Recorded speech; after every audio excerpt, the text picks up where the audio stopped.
Students, इस video में आज हम कवर करेंगे रीजनिंग का एक बहुत ही important section, that is non verbal reasoning. Now we know that reasoning is divided into two sections, verbal and non verbal, and both are different from each other. जहाँ पर वर्बल रीजनिंग ज़्यादा verbal requirement होती है और figures की less requirement होती है in the question. लेकिन यहाँ पर नॉन वर्बल रीजनिंग में हम डिस्कस करेंगे क्वेश्चंस रिलेटेड टू फिगर्स, जहाँ पर आपके पास डिफरेंट फिगर्स अवेलेबल होंगे एंड उन फिगर्स के अकॉर्डिंग आपके पास क्वेश्चंस अवेलेबल होंगे and you have to identify the correct option. चाहे वो कंप्लीट करनी हो आपको सीरीज को या फाइंड करना हो odd one out, that is entirely dependent upon the topic. तो आज का हमारा टॉपिक होगा that is non verbal classification, and in non verbal classification हमारा कॉन्सेप्ट होगा finding the odd element. Classification का मतलब होता है that you have to classify the odd one out, you have to choose the odd one out. तो यहाँ पर जब हम बात करते हैं क्लासिफिकेशन की, तो classification means that you have to choose the odd one out, और वो ऑड वन आउट जो हमने सिलेक्ट करना होता है दैट इज रिगार्डिंग और that is according to the relationship. वो फर्स्ट मैटर होता है, क्या हमने डिटर्मिन करना होता है क्या रिलेशन है आपस में फिगर्स का, या हम बोल सकते हैं कि क्या पैटर्न है, या कौन से ऐसे रूल्स हैं जिनकी वजह से हम उस पर्टिकुलर फिगर को ऑड वन आउट कह रहे हैं या क्लासिफाई कर रहे हैं उनकी. ऐसा भी हो सकता है कि कुछ ऐसी प्रॉपर्टीज़ हों, on the basis of properties हम क्लासिफाई कर सकते हैं, on the basis of relation, on the basis of some pattern that is been forming. इन सारे बेसिस के ऊपर हम क्लासिफाई कर सकते हैं. क्लासिफिकेशन हमने वर्बल रीजनिंग में भी डिस्कस किया था, जहाँ पर हमने वर्ड क्लासिफिकेशन, लेटर क्लासिफिकेशन जैसे टॉपिक्स पढ़े थे. तो सेम चीज़ हम यहाँ पर कंसिडर करेंगे, लेकिन वहाँ पर हमने वर्ड और लेटर क्लासिफिकेशन समझा था. यहाँ पर हम समझेंगे क्लासिफिकेशन ऑफ फिगर्स. फिगर्स के फॉर्म में कैसे क्लासिफिकेशन हो सकती है वो डिटर्मिन करेंगे हम नॉन वर्बल रीजनिंग में. तो यहाँ पर आपके पास फिगर्स अवेलेबल होंगे, 4 to 5 फिगर्स अवेलेबल होंगे. उन फिगर्स में कोई ऐसा पैटर्न फॉलो हो रहा होगा या कोई ऐसा रूल होगा जिसकी वजह से there will be a collection of some set of figures. लेकिन एक ऐसा फिगर ऑड वन रह जाएगा जो हमने फाइंड आउट करना है, हमने वो कैच करना है कि उन 4 to 5 सेट ऑफ फिगर्स में से कौन सा एक ऐसा फिगर है जो बाकी फिगर्स की प्रॉपर्टीज़ के साथ मैच नहीं करता या जो उस पर्टिकुलर रिलेशनशिप को सेटिस्फाई नहीं कर पाता. So that is the main aim कि हमें क्लासीफाई करना है, और क्लासिफिकेशन हमेशा होगी on the basis of some relationship, some pattern और सम प्रॉपर्टीज़. तो ये चीज़ हमें एग्जाम्पल से अच्छी तरह से समझ आ जाएगी, क्योंकि एग्जाम्पल्स में जब हम डायरेक्टली प्रैक्टिकली सॉल्व करके देखेंगे क्वेश्चंस को तो हमें कॉन्सेप्ट्स की अच्छी नॉलेज गेन हो जाएगी एंड क्लैरिटी भी मिल जाएगी कि हमें क्वेश्चंस को कैसे सॉल्व करना है. These type of questions are quite important और बहुत इजी होते हैं, क्योंकि यहाँ पर आपको थोड़ा सा फोकस करना होता है और लॉजिक यूज़ करना होता है कि क्या चेंजेस आ रहे हैं हर फिगर में, एंड उन चेंजेस में भी कोई ना कोई पैटर्न हिडन होता है. जब हमें वो पैटर्न पता लग जाएगा मतलब हम लॉजिक क्रैक कर लेंगे, and therefore out of all the 4 options हम किसी भी एक ऑप्शन को सिलेक्ट कर देंगे, that will be our answer. तो ऐसे क्वेश्चंस को आप ज़रूर अटेम्प्ट कीजिए, एंड अगर आपने रजिस्टर नहीं किया है तो आप रजिस्टर कीजिए @abhyasonline.in, क्योंकि रजिस्ट्रेशन के आपको बहुत बेनिफिट्स मिलेंगे. सबसे बड़ा बेनिफिट तो यही है कि एग्ज़ाम में किस तरह के क्वेश्चंस पूछे जा सकते हैं. आपको वैसे सेम क्वेश्चन सैम्पल पेपर्स में अवेलेबल मिलेंगे. आप उन सैम्पल पेपर्स को अटेम्प्ट कीजिए ताकि एग्जामिनेशंस में भी आपको ईज रहे and you will be not having any problem while solving the questions जब आप बैठे होगे on that examination day, क्योंकि आपको पता होगा कि किस तरह के questions पूछे जा सकते हैं. So do register and attempt the paper from there also. तो आइए अब हम फर्स्ट एग्जाम्पल को देखते हैं और कंसिडर करते हैं कि हमें कैसे क्लासीफाई करना है एक फिगर को from the rest of the figures. So let's take a look.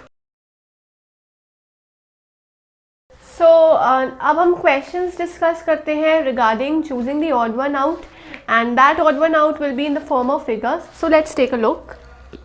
Now as you can see here there are 4 figures, right?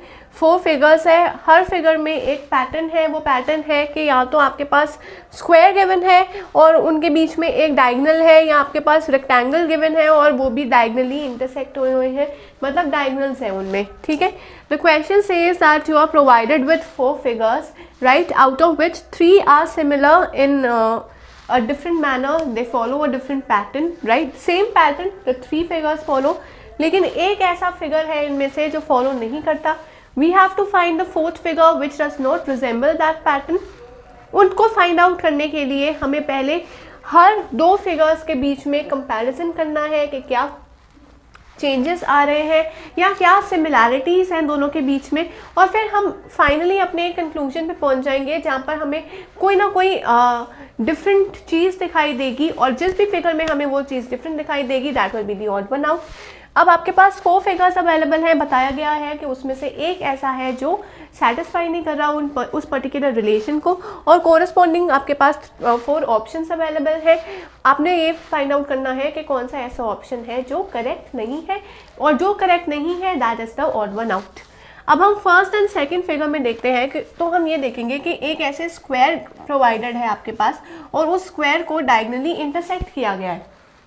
जब आपके पास स्क्वायर में डायगोनल इंटरसेक्शन है तो हम देखेंगे कि हर पार्ट में ऐसा है, इंटरसेक्शन तो है ही है, तो इंटरसेक्शन वाला पॉइंट तो हमारा हट गया, राइट। नेक्स्ट हम देखते हैं कि कितने डॉट्स हैं। फर्स्ट फिगर में भी 2 डॉट्स हैं, सेकंड फिगर में भी 2 डॉट्स हैं, थर्ड में भी 2 हैं एंड फोर्थ में भी 2 हैं। फर्स्ट और सेकंड फिगर में जब हम कंपैरिजन करते हैं तो डॉट्स जो है वो एक साइड पे एक डॉट है और दूसरी साइड पे दूसरा डॉट है, मतलब हर साइड पे एक डॉट है, राइट।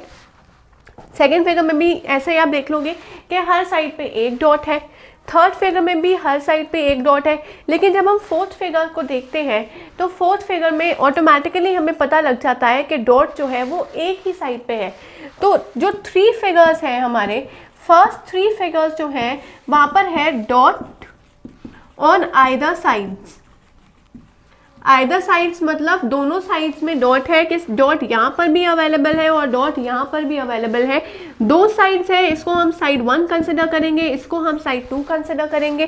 फर्स्ट साइड पे भी एक डॉट है, सेकंड साइड पे भी एक डॉट है, फर्स्ट सेकंड और थर्ड फिगर में तीनों में यही है। चाहे पोजीशन चेंज हो रही है डॉट की, लेकिन इतना तो हमें पता लग ही रहा है कि डॉट है तो दोनों साइड्स में है। लेकिन जब हम फोर्थ फिगर की बात करते हैं तो जो फोर्थ फिगर है वहाँ पर डॉट जो है ऑन वन साइड,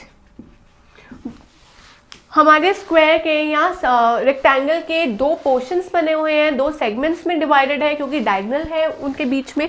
तो इधर फोर्थ फिगर में हम देखेंगे तो डायगोनल जो एक साइड है डायगोनल की, उसी साइड पे दोनों डॉट्स गिवन है और एक साइड जो है दैट इज विदाउट डॉट। तो वो पैटर्न 3 फिगर्स का तो फॉलो कर ही नहीं रहा है fourth figure, therefore the fourth figure will be the odd one out. और उसकी यही रीज़न होएगी कि जो फर्स्ट 3 फिगर्स हैं उनमें डॉट्स जो है वो आइदर साइड में है, लेकिन जो फोर्थ फिगर है वहाँ पर एक साइड पे डॉट है ही नहीं और एक साइड पे 2 डॉट्स हैं। इसलिए हमारा जो ऑप्शन नंबर डी है that will be the answer, क्योंकि ऑप्शन नंबर डी में हम देख सकते हैं कि डॉट्स जो है वो दोनों साइड पे हैं, सॉरी एक ही साइड पे है, दोनों साइड पे नहीं है। तो ऐसे आप आराम से फोकस करिए, कंसंट्रेट कीजिए, अपना थोड़ा सा लॉजिक देखिए कि क्या ऐसी पैटर्न है या क्या ऐसा रिलेशनशिप है जो बाकी सब में तो है लेकिन एक ऐसा फिगर है जिसमें वो नहीं है। जहाँ पर नहीं होगा दैट इज द आंसर। बहुत ही सिंपल क्वेश्चंस होते हैं ये, just the thing is you require little bit of focus and little bit of logic. आप इजीली ये क्वेश्चंस डिराइव कर सकते हैं and these questions are quite scoring as well. तो ये हमारा फर्स्ट क्वेश्चन था। Let's take a look at the next question so that we can easily understand this concept and be clear with the concept. So now let's take a look at the question.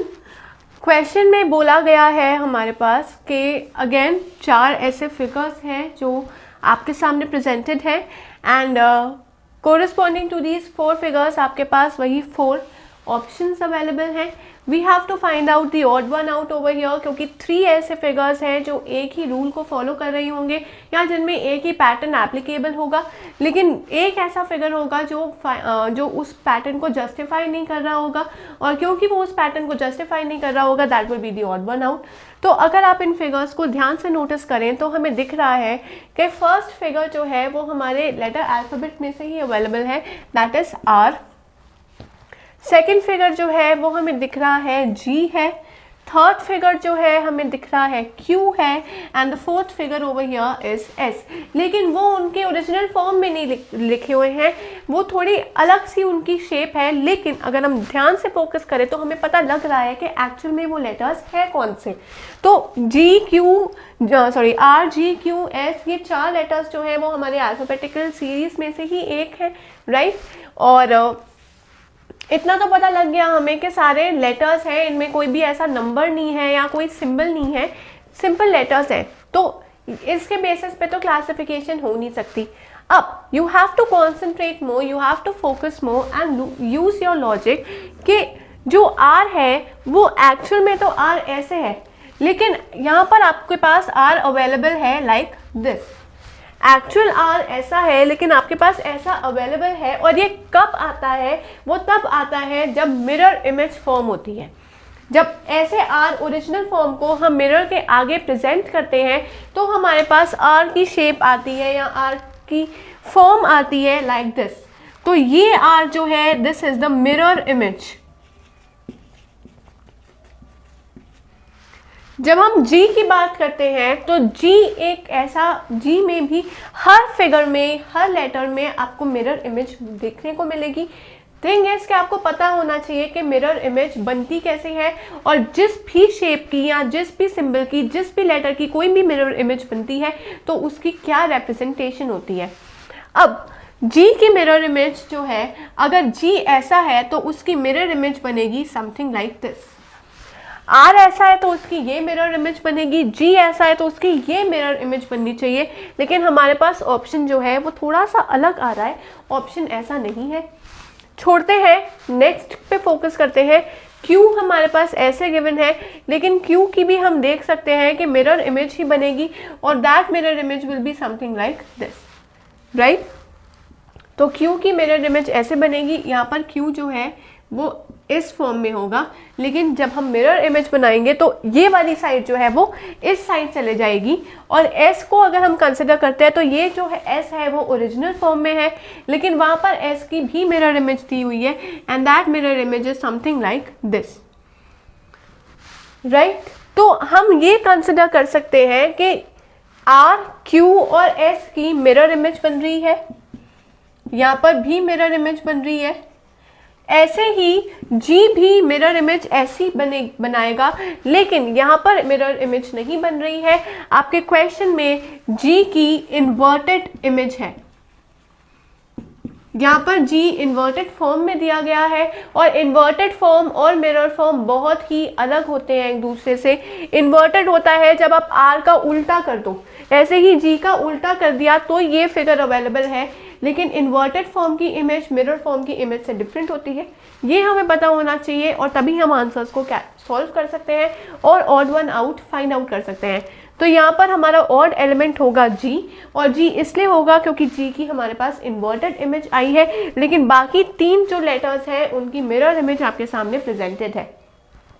तो ऐसे हम questions को easily solve कर सकते हैं। उसके लिए हमें थोड़ा सा फोकस होना चाहिए, और हमें थोड़ा सा आइडिया होना चाहिए कि मिरर इमेजेस क्या होती हैं, इन्वर्टेड इमेजेस क्या होती हैं। ये तो इस क्वेश्चन में आपके पास ये टॉपिक आया था।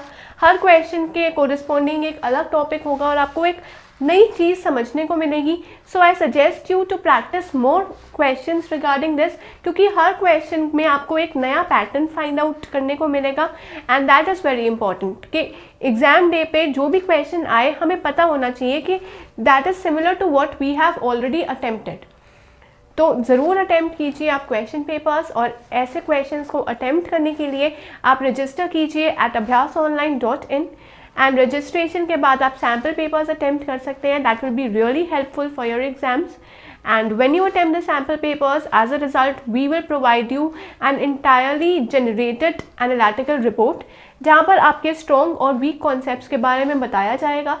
जो भी आपके strong concepts हैं that is very good, लेकिन जो weak concepts हैं हम सक्सेस तभी पा सकते हैं जब weak concepts के ऊपर और प्रैक्टिस करके उन्हें भी अपने strong concepts में कन्वर्ट करें, and that is the key to success.